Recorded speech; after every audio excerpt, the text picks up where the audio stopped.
Good afternoon and welcome to Cook from the Past.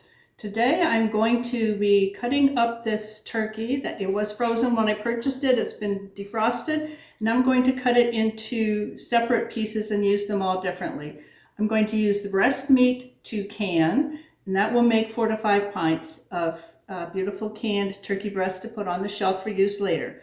I'm going to use the legs for dinner tonight. The giblets will be cooked and given to our dog for her dinner tonight, and then the carcass will go into the stock pot to make pints and pints of beautiful, wonderful bone broth.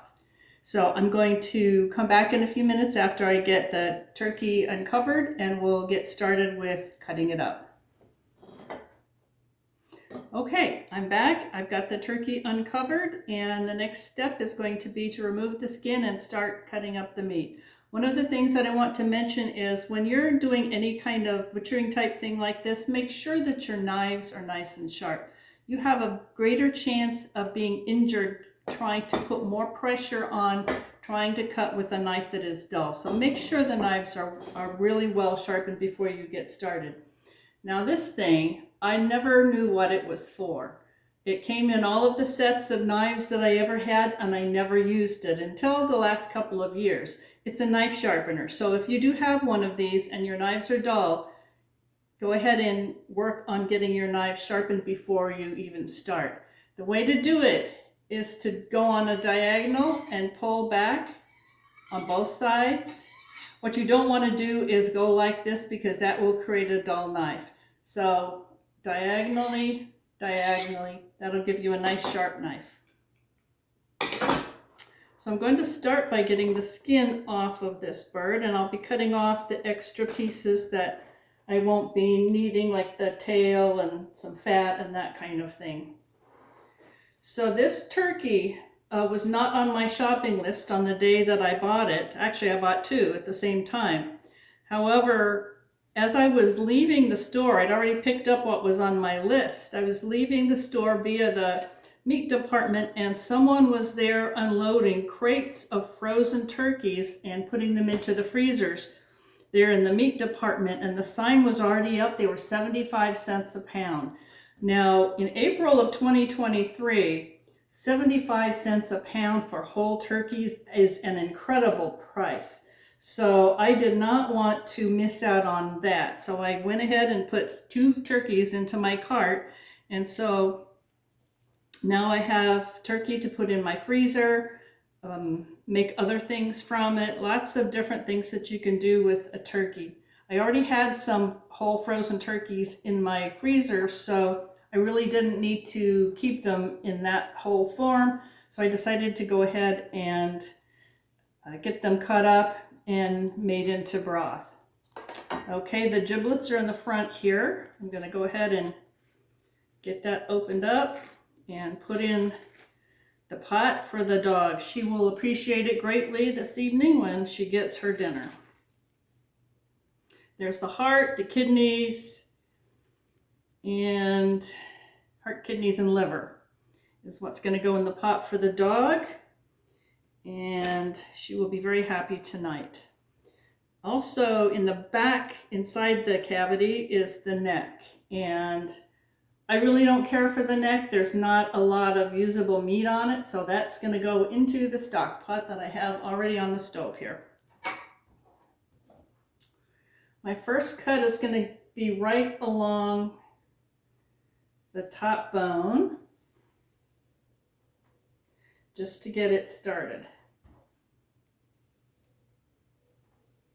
And I have 2 sizes of knives here today, because sometimes it's easier to get in kind of the nooks and the crannies if you have a smaller knife to work with. So that's what I am doing right now. So at 75 cents a pound, that is an incredible deal, as I already said. And one of the things that the cooks from the past have always done is be very frugal about how their food was used, and nothing was ever wasted. So that's an important thing to keep in mind these days when the cost of food has gotten so expensive. And in prior years, it's been said that up to 40% of the food that we buy actually gets thrown out. That's a terrible waste. And with food as expensive as it is right now, that just cannot continue to occur. So we almost have the breast off here. You kind of have to wrestle it a little bit. This is a 16-pound turkey.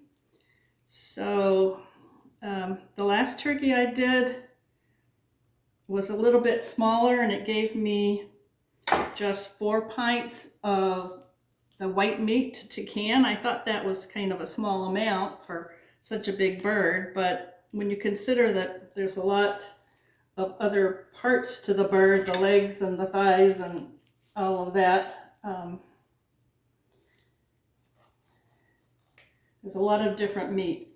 What I did find with the last bird that I did, the dark meat is harder to get off than the white meat. So after wrestling with the last one, I decided I'm only going to be canning the white meat because it's just a lot easier to get off.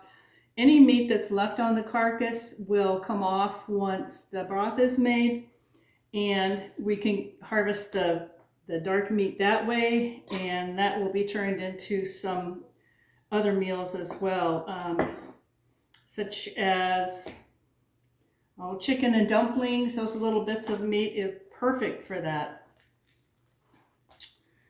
So let me get my scissors out of the way here. This looks like a larger amount of meat than the last one, so it might take all 5 of my pints. And I do have my pint jars here ready to go. Get my trash can over here. And I'm just going to cut the breast pieces into 1-inch chunks.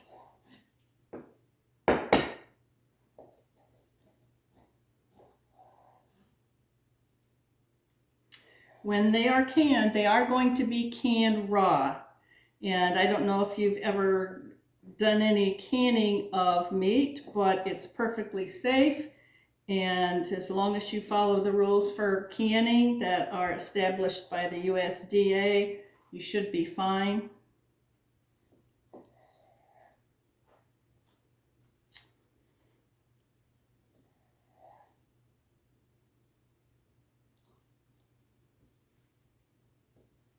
All right, you're probably going to find that I'll be fast forwarding this video so you don't see the entire process, but I can explain what I did once I'm done. I'm going to need to wash my hands here in a moment and get my jars opened up, so as I'm chopping up the meat, I can put it in the jars as I go.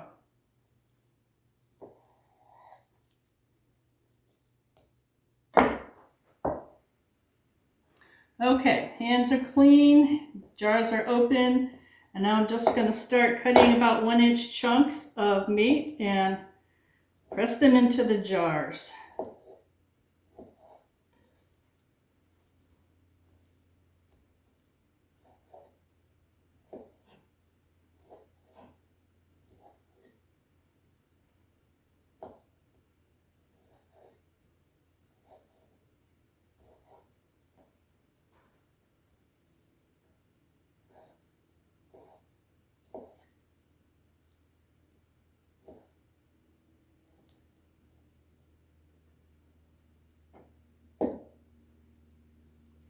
There is a tough piece of membrane that goes through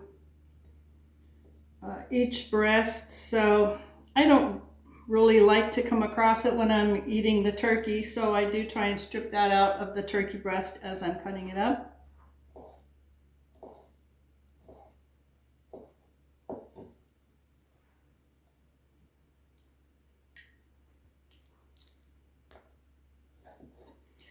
While I was away for a moment, I went ahead and started the heat under the kettle. We'll be using that to put a little bit of hot water in each jar. I've got the heat going under the stock pot, and I'm going ahead and cooking the giblets that the dog will get for her dinner.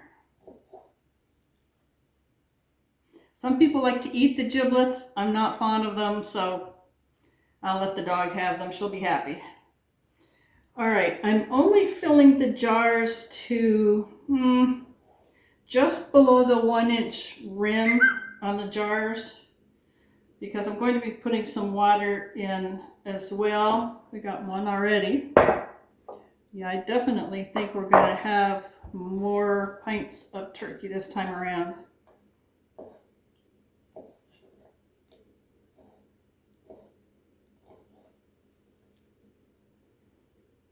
Right, I'm going to stop for a minute and reset the camera so that you can see close up, and I'll be right back.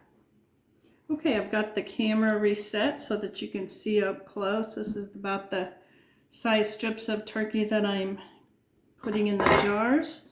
Here's the first jar already filled.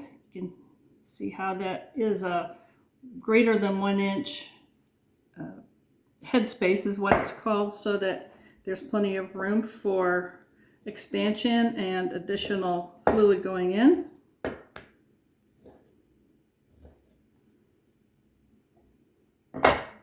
There. Put this jar here so you can see a little bit better.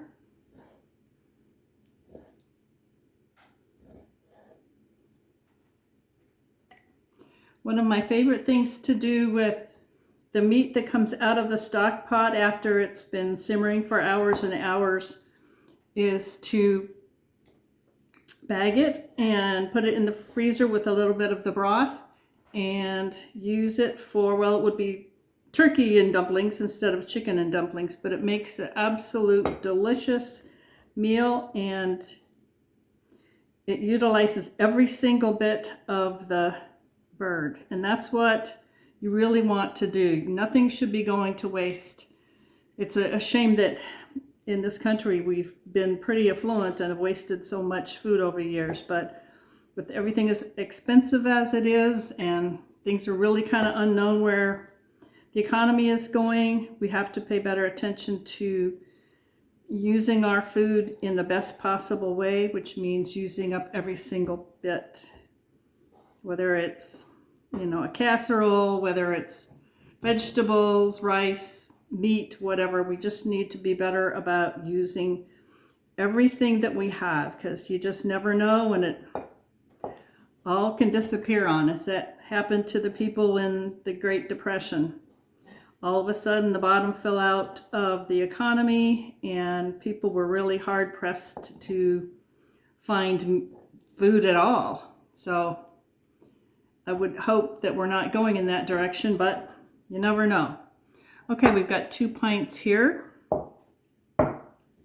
going into the third, and I'm only working on the first side of the breast, so I will probably have to go back to my pantry and get some more jars.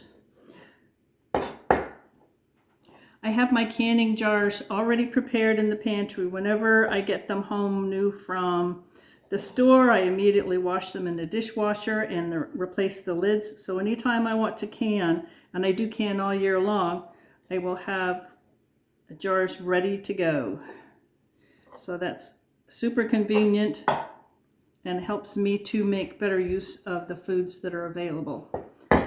All right, we've got a little bit more white meat I can pull off of here. I just kind of have to use the smaller knife now, and just be careful I don't get my fingers at the same time.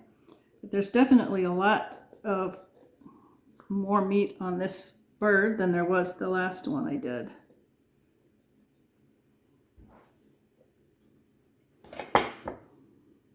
The last turkey that I prepared in this way, I actually got 22 pints of bone broth from it. That was absolutely amazing. So I imagine with this turkey being a little bit larger, I may end up with a bit more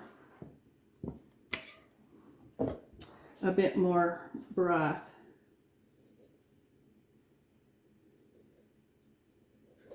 So I'm working on getting the second breast off of here.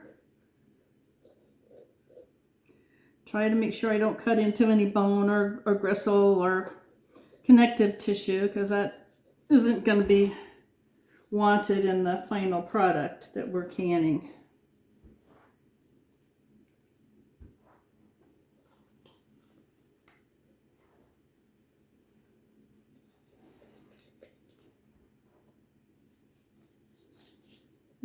left a little bit of meat behind on the carcass, but I'll come back and get that.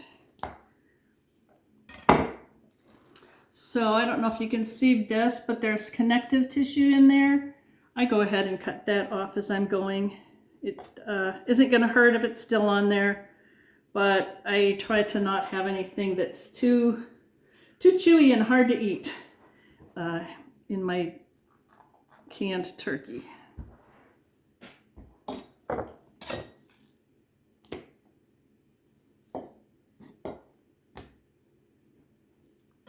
I'll show you. This is that tough membrane. It's part of the turkey tenderloin, I believe. There's a very tough white membrane in there, as you can see, and I do try to cut around that. It does tend to be tough even when cooked, and so it's just better off if it's not there. I do my best to just cut it out without losing too much meat in the process.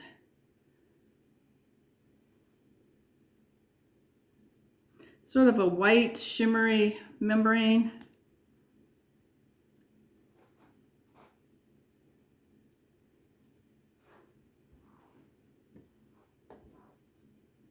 I missed a piece. So this turkey, being almost 16 pounds at 75 cents a pound, came to, I believe it was $11.91, which is an incredible deal considering how much you get from it. I mean, there's the meat, but the amount of broth that you get, I mean, the last one was 22 pints. So if you can imagine having to buy 22 pints of a beautiful bone broth at the store, that would be an incredible amount of money. I think the bone broth goes for about $4 and some odd cents in the stores and that's for a quart. So really the savings is incredible, and you're getting something, you know what's in it. There's no MSG, there's no weird preservatives, chemicals, coloring, anything. It's just good meat, good broth.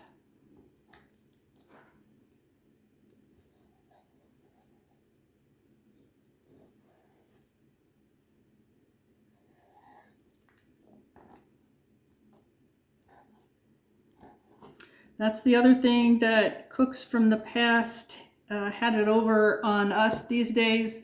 We're so used to buying pre-made things at the store. We have no control over what is put in the food. And so we have ended up eating a lot of colorants and preservatives and nasty things that if we knew what they were, we'd sure as heck not want them in our food.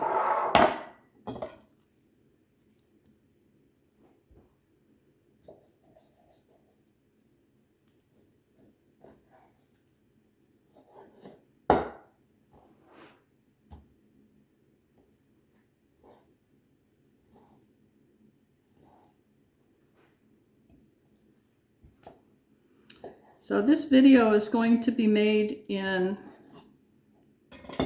a couple different parts over several days, because this stock pot is going to be cooking throughout the afternoon and through the night, and I won't be making the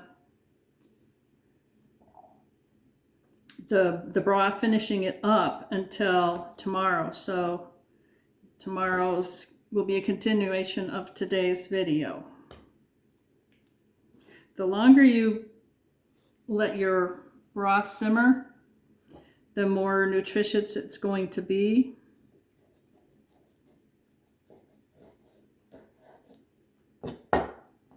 And what we'll do today is get the broth going and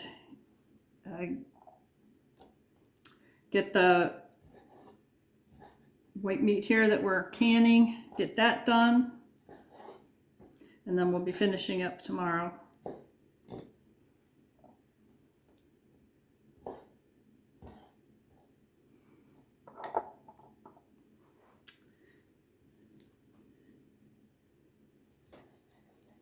So I've got 4 pints almost filled, so it looks like that 5th pint will be all we're going to need as I work on getting some of the extra bits of white meat out of the carcass here.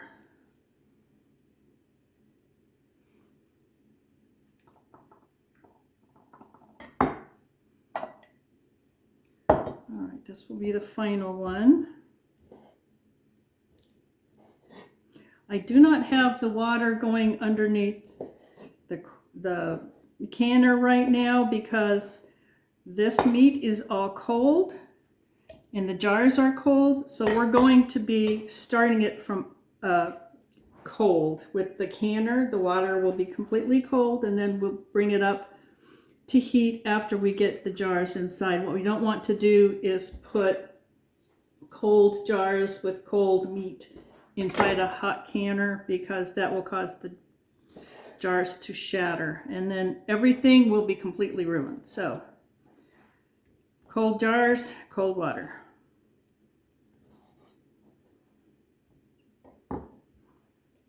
So I'm going to spend a couple of minutes here getting the last bits of white meat off of the carcass, and then I will come back and we'll start getting the legs off and getting everything else into the stock pot. Okay, I finished getting the turkey into the jars. I found that really wasn't enough for 5 full ones, so I decided to just work with what I had and get them into 4 jars. So the next step is going to be putting just about 1/4 teaspoon of salt into each one of the jars. It's not necessary, but it does add a nice flavor. But so if you are trying to restrict your salt, then you can just eliminate this step. It doesn't really matter. It's not essential to the preservation of the food. It just helps it taste a little better.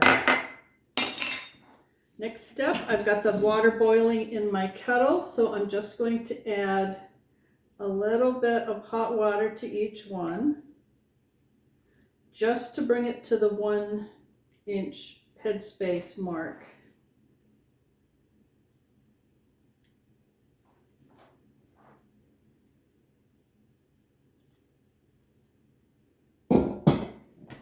So I've got a little plastic spoon here. I'm going to plunge it in and out of the jar to get the water down around the meat. You don't want any air bubbles.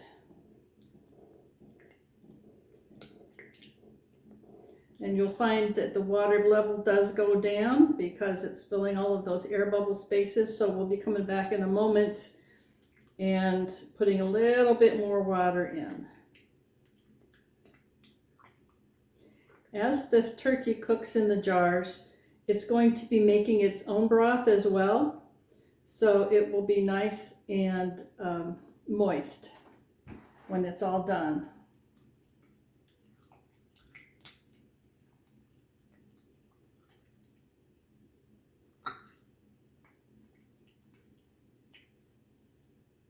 It looks like each one of these jars are going to need a little bit more boiling water put in, especially these 2.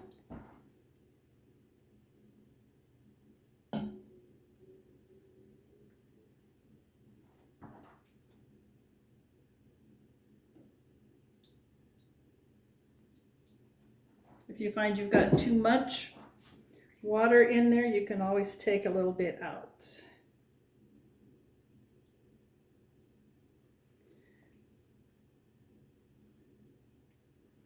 All right, I think we've got the bubbles pretty much out of here. I'm not seeing any more. Okay.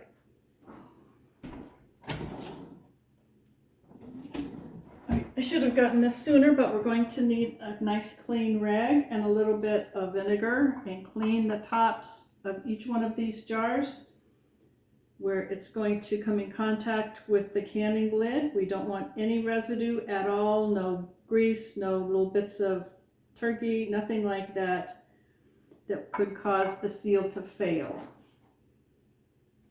The last thing you want to do is put all of this work and money and time into preparing something that can be shelf stable and then have it not work out.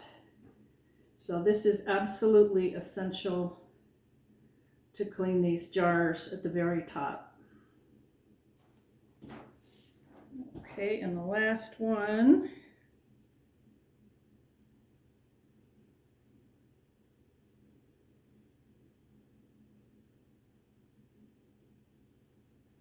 Okay.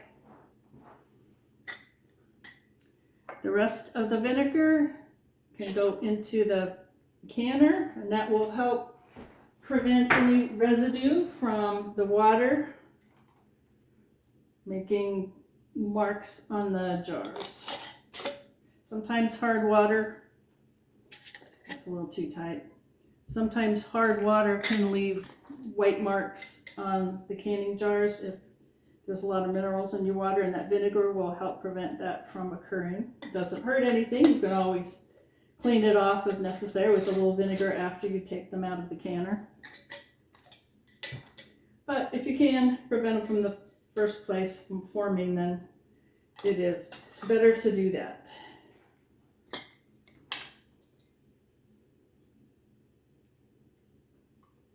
So I'm putting my new lids on and just putting the rings on just finger tight. You don't want them too tight, you don't want them loose. And into the canner they go.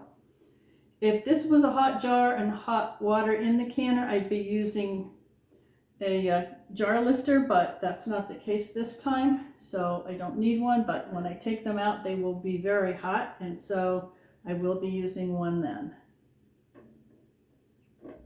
All right, in they go.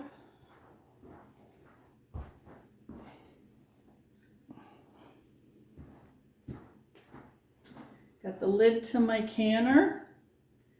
Put that on. Need to make sure it's completely level going on. This is an All-American Model 921 canner. It is probably one of the best canners out there.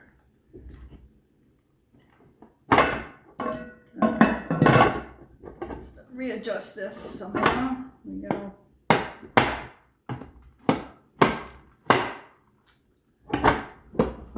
As you can see, sometimes it's a little bit of a struggle to get it flat. Okay, looks good.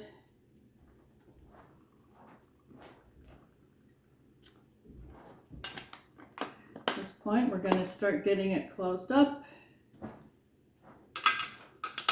You want to put these on opposite ends as you twist the closures. It just keeps it from getting warped, and then you can tighten down. Again, opposite sides at the same time until they're quite firm. You want a good seal or it will never come to pressure. Okay, at this point we turn on the canner.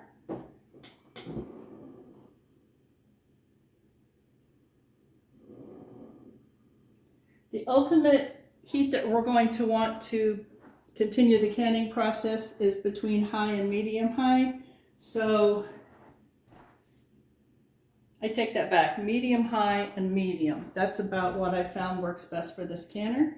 So I'm going to pause for a moment and we're going to go back to doing the rest of the things we need to do with that turkey. Okay, we've got the jars with the turkey meat in it, the white meat in the canner, and so while we're waiting for that to start venting, we'll start getting the rest of the turkey processed here. So I'm going to go ahead and throw these into the stock pot. This is carrots, celery, and onions.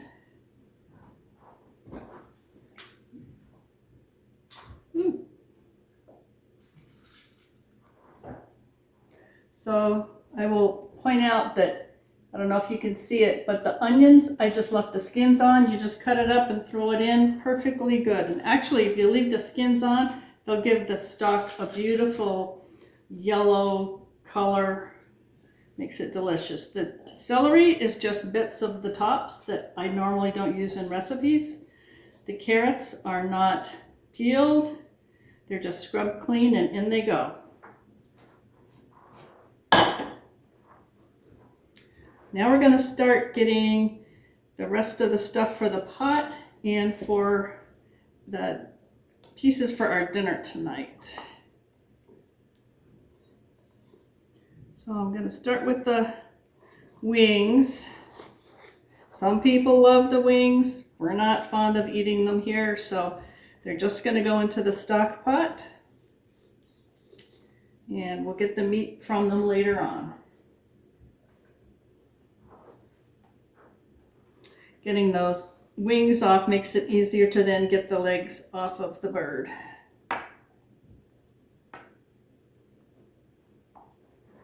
find it easier if I cut underneath it first, and it releases the tendon, and then you don't end up fighting with it to get it off of the carcass.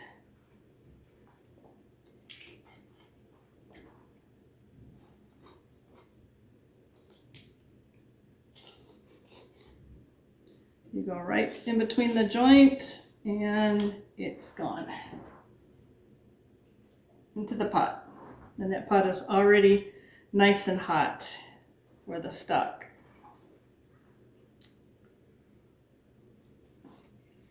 So at this point, all I want is to get the leg. That is tonight's dinner. And cut away the skin where you're needing to separate it. I think this is going to be 2 dinners. This is a lot of food. Let's see.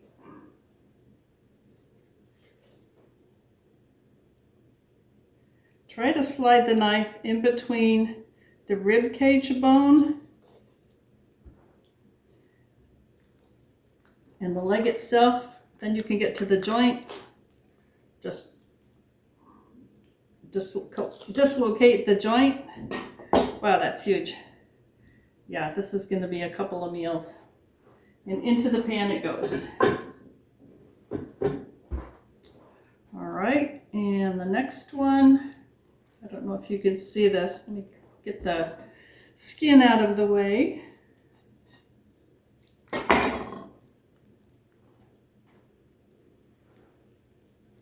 So right in here is where I'm going to try and separate it from the rib cage, so it's an easy separation. Right in here.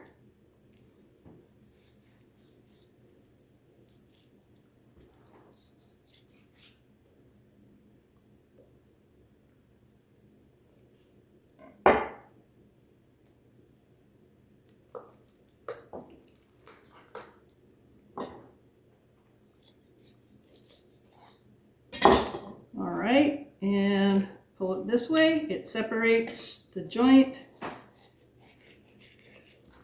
Ta-da, there you go.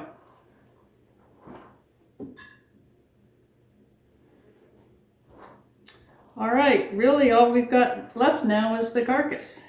And I'm going to pull the skin off because you don't really want to have to spend all of that time and energy skimming off all of the fat from the broth. This will give me a broth that's really quite lean.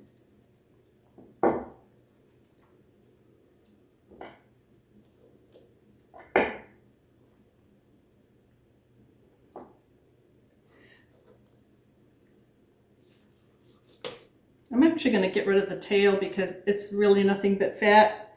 So into the trash.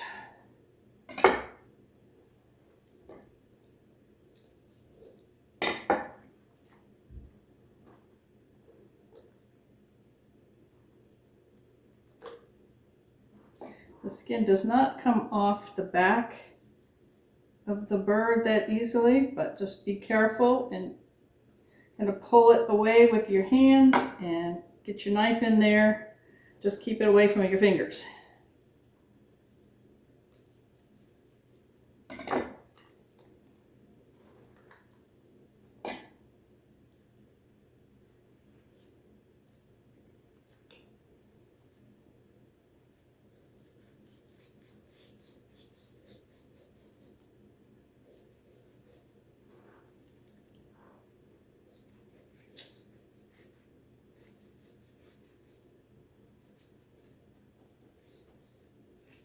There's a whole lot of fat underneath the skin of turkeys. So that's it. That's going into the stock pot. Careful putting it in so you don't get splashed because that water is now hot.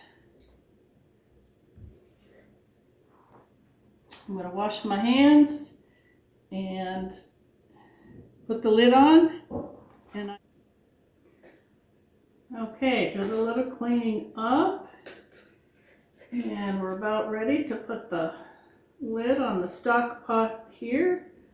I think I'll probably add a little bit more hot water to it.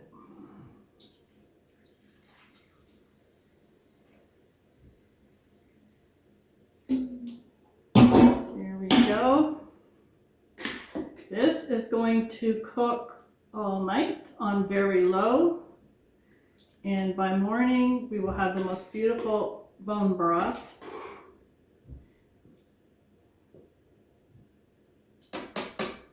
I combine stir it every once in a while, but we are good. All right, thank you for visiting my kitchen this morning, and I am going to be coming back when it's time to put the stock into the pint jars and get that canned. So thank you, and stay tuned